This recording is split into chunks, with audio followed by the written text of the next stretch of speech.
আসসালামু আলাইকুম। কেমন আছেন আপনারা? আশা করছি ভালো আছেন।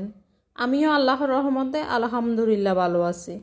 আজকে আমি মাত্র দুটো উপকরণ দিয়ে একটা নাস্তার রেসিপি আপনাদের সাথে শেয়ার করব। আশা করছি আপনাদের ভালো লাগবে। আর এই নাস্তাটা সংরক্ষণ করে রেখে দেওয়া যায় 2 থেকে 3 দিন। খেতেও অনেক বেশি মজা হয় আর বানানোও খুবই সহজ। তো চলে যাচ্ছি মূল রেসিপিতে। কথা না বাড়িয়ে আমি মূল রেসিপিতে চলে যাচ্ছি। একটা বাটিতে আমি 2টা ডিম ভেঙে নিচ্ছি। আমি নাস্তাটা পরিমাণে বেশি বানাবো তাই 2টা ডিমে দিচ্ছি। আপনারা চাইলে কিন্তু একটা ডিম দিয়েও এই নাস্তাটা বানিয়ে নিতে পারেন। ডিম দিয়ে আমি দিয়ে দিচ্ছি স্বাদ মতো লবণ, দিচ্ছি স্বাদ মতো চিনি। যে যেভাবে মিষ্টি খেতে চান, মিষ্টি যেভাবে পছন্দ করেন ওই পরিমাণে চিনি অ্যাড করবেন।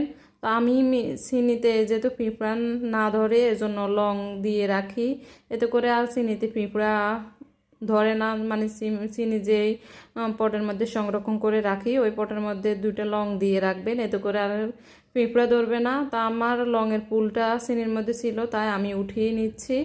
এখন চিনিটা খুব ভালো করে নেড়ে ছেড়ে একদম চিনিটা গলিয়ে এখন আমি দিয়ে দিচ্ছি চালের গুঁড়া। অল্প অল্প করে চালের গুঁড়া দিব আর আমি মিশিয়ে নিব যতক্ষণ পর্যন্ত পারফেক্টলি আমার ডোটা রেডি হয়। ততক্ষণ পর্যন্ত আমি এইভাবে অল্প অল্প করে চালের গুঁড়া দিব আর মিশিয়ে নিব। কাজটা একটু সময় নিয়ে করতে হবে। তা আমি একটা কাঁটা চামচের সাহায্যে কিন্তু মিশিয়ে নিচ্ছি, দেখে বুঝতে পারতেছেন। তো আপনারা চাইলে কিন্তু হ্যান্ড উইক্স দিয়েও মিশিয়ে নিতে পারেন, যার কাছে যেটা সুবিধা ওটাই ওভাবে করে নিতে পারেন। আমি আবারও কিছুটা চালের গুঁড়া দিচ্ছি, দিয়ে আবারও মিশিয়ে নিচ্ছি। এই পিঠাটা কিন্তু 2 থেকে 3 দিন বাসায় রেখে খাওয়া যায়। পিঠাটা খেতে কিন্তু অসাধারণ লাগে। বিকেলে নাস্তা হিসেবে কিন্তু আপনি এই পিঠাটা খেতে পারেন।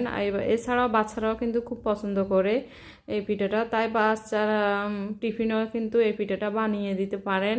আর বানানো খুবই সহজ, খুব বেশি কঠিন না।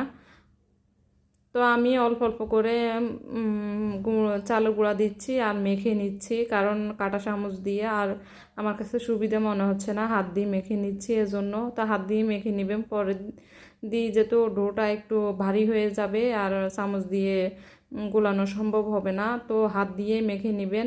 আর এখানে কিছুটা অল্প একটু রান্নার রেগুলার তেল দিয়ে দিবেন, এতে করে কিন্তু আরও সুন্দর হবে ডোটা। আর শক্ত হয়ে গেলেও কিন্তু পানি অ্যাড করা যাবে না, কোনো মতে পানি দিবেন না, এতে করে পিঠাটা খেতে ভালো লাগবে না। যদি কোনো কারণে ডোটা শক্ত হয়ে যায় তাহলে কিন্তু অল্প একটু তেল দিয়ে তারপরে নরম করে নেবেন। এই যে দেখেন আমার ডোটা কিন্তু একটু শক্ত শক্ত হয়ে আসছে, তাই আমি আর একটু তেল দিয়ে মথে নিচ্ছি। মথে আমি 10 মিনিট রেখে দিব। রেখে এখন একটা রুটি বানিয়ে নিব। দেখেন আমি অল্প একটু খামির নিয়েছি, নিয়ে আমি গোল শেপ দিয়ে নিচ্ছি, দিয়ে আমি একটা রুটি বানিয়ে নিব। রুটি বলতে আমরা যেভাবে আটা রুটি খাই ওরকম হবে না, কিন্তু এটা একটা মোটা সাইজের রুটি হবে। দেখেন ডোটা কত বেশি নিয়েছি, দেখে বুঝতে পারতেছেন। হ্যাঁ, এরকম বেশি করেই নিতে হবে। একটু বড় সাইজ করে রুটি বানিয়ে পরে আমি পছন্দ মতো শেপ দিয়ে কেটে নিব। তো আমি ত্রিভুজ, চতুর্ভুজ, বৃত্ত ভাবে কেটে নিব, যেহেতু আপনাদেরকে টাইটেলে বলে দিয়েছি ত্রিভুজ চতুর্ভুজ নাস্তা বা পিঠা, তাই আমি ওইভাবে করে কেটে নিচ্ছি। তা আপনি আপনার পছন্দ অনুযায়ী কেটে নিতে পারেন। দেখেন কীরকম মোটা হবে। বেশি মোটাও করবেন না, বেশি মোটা করলে পিঠাগুলো ফুলবে না। আর বেশি পাতলাও করবেন না, পাতলা করলে খেতে মজা হয় না। তাই আমি দেখিয়ে দিচ্ছি, দেখে যাচ্ছে যেভাবে ওভাবে, মানে আটা রুটি আমরা খাই যে আটা রুটির থেকে একটু মোটা হবে। আমরা যেভাবে পরোটা বানাই আর কি, পরোটার মতোই হবে, মানে বেশি পাতলাও না আবার বেশি মোটাও না। তো আমি চতুর্ভুজ করে কেটে দেখাচ্ছি। দুই পাশে কিন্তু কেটে গোল করে নিলে চতুর্ভুজ হয়ে যায়। আর ত্রিভুজটা দেখিয়ে দিচ্ছি আবার কীরকম ত্রিভুজ। আর যে কোনো একটা মুখ, পটের মুখ নিয়ে চাপ দিয়ে করে নিলে কিন্তু ওটা বৃত্ত হয়ে যাবে। আচ্ছা, আপনি এভাবে করে বানিয়ে বাচ্চাদেরকে শিখিয়েও দিতে পারেন যে এটা ত্রিভুজ, চতুর্ভুজ, বৃত্ত, এতে করে বাচ্চারা শিখেও যাবে আর নাস্তাটাও খেয়ে নেবে, মজা করে বলবো ত্রিভুজ খেতেছি, চতুর্ভুজ খেতেছি। আমার বাচ্চাদের ক্ষেত্রে যা হলো আর কি, ওরা খুব মজা করে খেলো বলে আমার আম্মু আমাদেরকে ত্রিভুজ চতুর্ভুজ খাওয়াচ্ছে। তা আমি একটা ট্রের মধ্যে একটা জামা দিয়ে, মানে সুতির একটা কাপড় দিয়ে পরে পিঠাগুলো বানিয়ে নিয়েছি। বানিয়ে এখন চুলায় পরিমাণ মতো তেল দিয়ে তেলটা পুরোপুরিভাবে গরম হয়ে যাওয়ার পর আমি পিঠাগুলো দিয়ে দিচ্ছি। একদম গরম করে নিয়ে পরে কিন্তু পিঠা দিবেন, এতে করে খুব সুন্দর করে পিঠাগুলো ফুলে যাবে। আর পিঠাগুলো আপনার পছন্দ অনুযায়ী কিন্তু ভেজে নেবেন, মানে পছন্দের কালার করে ভেজে নেবেন। তো অবশ্যই যারা নতুন তারা কিন্তু তাদের জন্য বলে দিচ্ছি, এটা কিন্তু ব্রাউন কালার করে ভেজে নেবেন।